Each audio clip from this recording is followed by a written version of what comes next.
June 1st, 2009, 3:45 p.m. I have now arrived at Holesovice Station in Prague.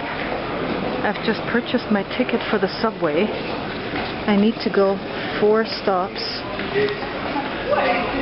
to the Wenceslav, St.Wenceslav Square.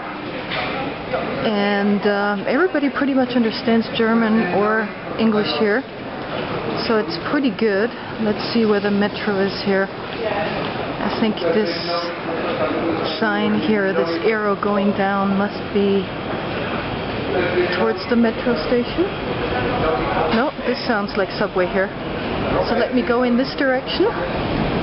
Just wanted to check in briefly here. I think I'm going to stash my stuff away and go to Museum Station.